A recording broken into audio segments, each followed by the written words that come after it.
Hello guys, how are you doing? It's your homeboy Gee. I hope you guys are doing great. I hope you guys are doing fine. Myself, I'm perfectly fine.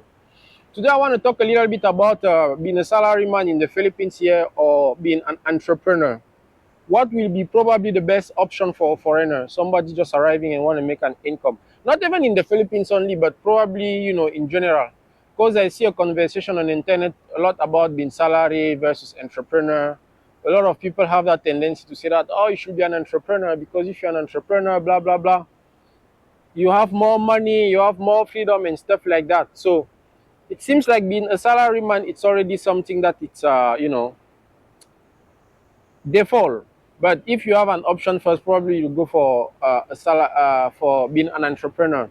And I want to focus a little bit on the context of the Philippines here. What will be the best option if you're coming here? Being an entrepreneur, build your own business, build your own craft, or working for a corporate industry or business or for somebody who's going to pay you monthly. But before I go to that, I just want to answer first one or two of my follower, if I can say it like that. One of them comment on my cap asking me why I'm always wearing this cap. So it's a pure coincidence. It's just happened that recently it's the cap that is in front of my table and then I just put it on my head. So it's a pure coincidence. But since you have noticed that I'm always wearing this cap, I think I'm going to wear it more often so that it's going to be something it's going to be my thumbnail whenever you're working on YouTube, you're browsing YouTube and then you see this cap, you know that it's Melon Isi Philippine channel.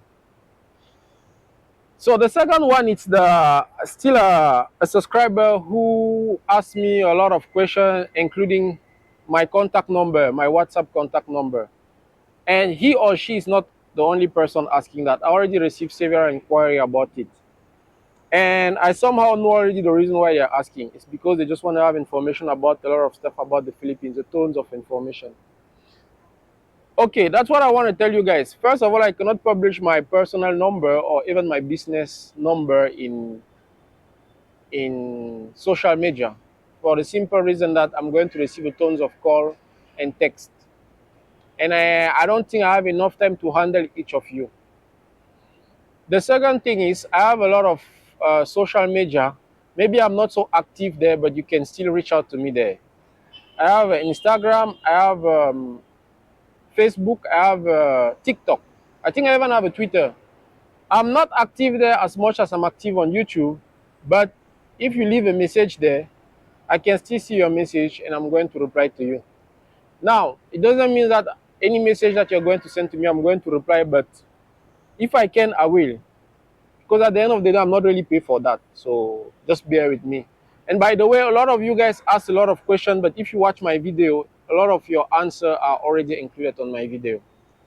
And I'm even thinking in the near future to start charging some consultation that you guys will request from me. Because people like too much free stuff, right? People like too much free stuff. It's okay. It's okay sometimes to enjoy stuff free, but sometimes also good thing has a value. And if you want good things, sometime at a certain point you need to spend a little bit. So I'm still thinking. Maybe I'm going to charge like a 50, I don't know, $50 or something. You guys tell me how much I should start charging for a consultation. But for the meantime, my video are free. If I can answer your question, I'll try to answer it as free as much as I can. If you need more professional or stuff like I don't know, next level of advice, maybe you'll have to call, I don't know, a lawyer or go to the Bureau of Immigration and stuff like that. But what I'm sharing with you right now is on the best of my knowledge and day-to-day life and my experience in the Philippines. So anyway, let's go back to what I wanted to share in this video. I want to talk a little bit about working in the Philippines as an employee or being an entrepreneur in the Philippines. What you will often hear from those who are already living in the Philippines here, they will say that this country is not really open for business. It's tough for people trying to, be an entrepreneur here in the Philippines. At a certain standpoint, I'm not going to say that it's wrong. It's probably true. Depending on where you're putting yourself, it can be true. Now, is being salaryman much easier than being an entrepreneur here? I'll probably say yes, in the sense that the requirement to be an entrepreneur, it's a bit much harder compared to being a salaryman. When I say salaryman, it's just working for a corporate. Because basically, when you want to work for somebody, the only thing that you will need is you build a resume, a CV, you put your competencies, and you just apply. And if ever your competencies are needed, they're going to provide you a visa, and then you can start work. As simple as that. So more likely you're just going to spend on buying a blank paper, A4, write your resume on there, print it, send it over to the company, or maybe even send it online. That's it. While being an entrepreneur, it's a little bit tedious. There are a lot of things that are involving here whenever you're thinking to be an entrepreneur here in the Philippines. That I was saying earlier that it depends on where you're putting your shoes, because you can be a foreigner, but what type of foreigner are you? If you're a foreigner that are married with a local, meaning you're maybe the spouse of or husband of, national, a Filipino, things can already be different for you as an entrepreneur. Now, if you are just purely a random foreigner with no attach with any Filipino, then that's another, it's another deal, it's another challenge that you're going to face. And both scenario, there are specific requirements and things that you need to meet in order for you to be able to do your business. But the question here is not uh, the requirement, because clearly the requirement for being an entrepreneur, it's a little bit harder than the requirement for being an employee, salaryman. My point here is I want to highlight the fact that a lot of people are always thinking that if you're a salaryman, probably you have a cap when it comes to your salary. You have a certain amount that you're just going to earn. You will not be able to accomplish this, that, because probably as an employee you have a limitation. But what I want to say here is that it depends on what kind of employee you are. It depends on what kind of employee you are. I know you know that we know a lot of employees that are millionaire, earning a lot of million, a lot. And I can give you some example. If you look at Kylian Mbappe, it's a football player. Since you're in the Philippines, let's take an example that is more that resonates a little bit more to everybody. If you get LeBron James, Stephen Curry, whoever athlete that I'm a fan of Lakers, so I might call a little bit people from Lakers. Not fan of Lakers, but fan of LeBron. So wherever LeBron go, I follow the team. So I don't know. You get Luka Doncic, you get whoever you want, Chris Paul, everybody that you want to get as NBA player. They're earning a lot of million monthly, a lot of million, even way more than average entrepreneur. Now, are they salaryman or no? Yes, they are salaryman. They are salaryman, but they are earning a lot more than average entrepreneur. They are millionaires, right? Because when you look on YouTube, it's always about build your own business, build your own business, build your own business. Seems like if you're an entrepreneur, if you are a salaryman, it's like no, you are going to struggle all your life. Personally, me, I think if you have the right skill in the right environment, you can be millionaire by being just an employee. But if you don't have that much skills, then probably you are more likely amenable to work a lot in order for you to just realize a little bit as an employee. Now, if you are in the Philippines and then you're thinking of working here as an employee, it's going to be easy for you. But the problem is if you are that kind of person who usually travel, when I say it's going to be easy, I mean you still have to, the requirement is at least to have the skills that is needed in the Philippines, because as you know, Philippines, I already discussed it in several of my videos. Philippines is one of the countries where in order for them to recruit somebody, they need to make sure that there is nobody within the country having that skills, or there is not enough manpower to perform a certain task. At that moment, they're going to look outside to hire a foreigner.